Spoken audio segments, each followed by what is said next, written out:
Quality हा घ्यायचा असतो, त्याच्यापेक्षा कमीच क्वालिटीचा मिळतो.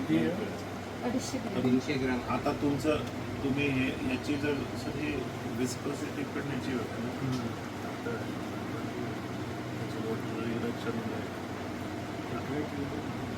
तुम्हाला याच्यावरती म्हणजे जर विकला जात नसेल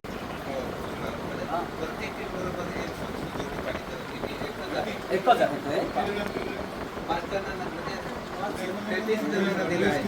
गणवेश, तर माझ्या पण माहितीप्रमाणे गणवेश 5 असतात, शिडी आणि बालदी वगैरे ती एक असते. सॉक्स आहे, हँड सॉक्स आहे ना, ते प्रत्येकाला पाहिजे असं आमच्या मत आहे. 5च आहे.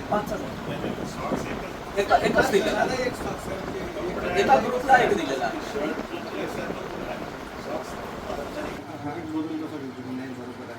पण त्याच्यात तरी बघू म्हणजे वाढली तर स्टँडर्ड जर तेवढाच हे असेल तर तेवढाच सगळीकडे करणार.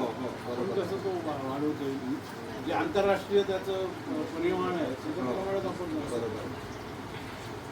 आपण इन्व्हेस्टमेंट केल्या, आम्ही सगळे आलो, काम सुरू झालं आणि नंतर त्या पेट्याच राहिल्या नाही, वसाहतीच गेल्या. आम्ही तिकडून मुंबईतनं इथपर्यंत का येतोय, 3 दिवस झाले दौरे का करतोय, गावात काय नक्की परिस्थिती आहे. डायरेक्ट बोलणार नाही.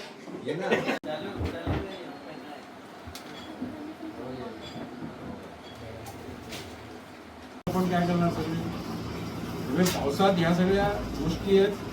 जागा निश्चिती करणं, आता पावसाचा हे लक्षात घेऊन आणखीन काही फळं झाडं फुलझाडं आपल्याला लावता येतील का मधमाशीसाठी.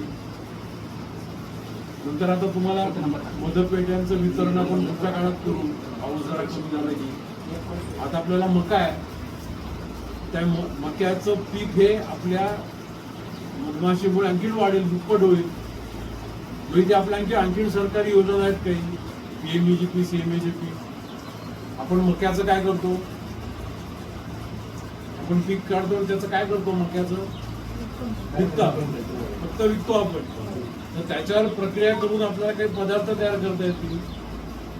मक्याचं सूप करण्यासाठी एक हल्ली मशीन मिळतं, तेव्हा त्या आपल्या पंतप्रधान रोजगार निर्मिती कार्यक्रम असा जो कार्यक्रम आहे, त्यातनं आपल्याला इथे स्थानिक लोकांना काही आपल्याला मदत करता येईल. खर्चच, पण तिथे 35% सबसिडी आहे. आपलं आदिवासी गाव आहे ना, इथे आणखी सबसिडी आहे, 35% सबसिडी आहे. तर असे काही प्रकल्प उभे करून आणखी उद्योगधंदे सुरू करता येतील. हो गावांना असं कधी विचार नाही करा. सांगितलं काय, योजना माहिती सांगितली का, सांगितली माहिती त्यासाठी तुम्ही अर्ज केले पाहिजे. कुठचा प्रकल्प इथे उभा करता येईल, काय करता येईल, कुठचा उद्योगधंदा सुरू करता येईल, काय जिजाबराव बदल्यांसाठी सातत्यात तिकडे मला फॉलोअप करता, असा फॉलोअप करता का इथे तुम्ही सांगितलं हसताय काय, गंभीरतेने बघा या विषयाकडे. त्यामुळे इथे 3-4 जणांना आपल्याला जर योजनेतनं लाभार्थी मिळाले तर आपल्या सगळ्या या प्रकल्पाला गती मिळेल. त्यामुळे हा मधाची गुणवत्ता सुधारणं हे अत्यंत महत्वाचं आहे. तो सुधारण्यासाठी आपण तो प्रक्रिया केंद्र आपण केलं पाहिजे, सगळ्यांचा मत संकलित झाला पाहिजे. आणि मग प्रक्रिया करून आपण मधाचे गाव, खादी मंडळ आणि बोरदर अशा दोघांचा मिळून हा एक ब्रँड तयार होईल इथे, बरोबर ना. आणि तो शुद्ध सेंद्रिय मध असेल, हा जंगलातला मध आहे, बरोबर. आपण व्हाईट हनी म्हटलंय, व्हाईट हनी न म्हणता आपण सेंद्रिय मध म्हणू द्याला, त्याला इंग्रजीत ऑर्गॅनिक म्हणतात. व्हाईट मधाच्या ऑर्गॅनिक हनी त्यांना जास्त चांगलं नाव. त्यामुळे असाच शुद्ध सेंद्रिय मध आपल्याला बोरजरगावचा करायचा पुढच्या काळात.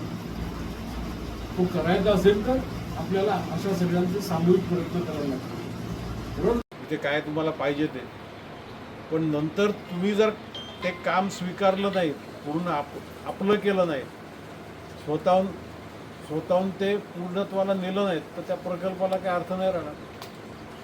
त्यामुळे तुमचा सहभाग अत्यंत महत्त्वाचा आहे.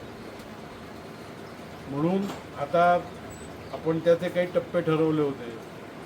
आता तुम्हाला मधाबद्दल ते सांगितलं. आता हा मध आहे, हा कच्चा मध आहे, हा विकला जात असेल तुमच्या प्रदर्शनात, पण उद्या कोणी तक्रार केली याच्याबद्दल तर करण्याला अधिकृत हे काहीच नाही आहे.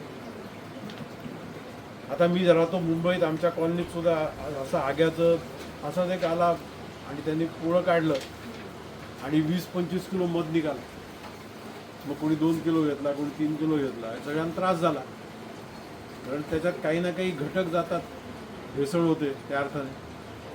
मग कोणाला ॲसिडिटी होते, कोणाला घसा बसतो, आणि जो मधाचा उपयोग आहे तो मधाचा उपयोग होणार नाही. म्हणून आम्ही तुम्हाला मदत करायला की आपण या गावात आपल्याला जरा बाजूला गरज नाही, बाजूला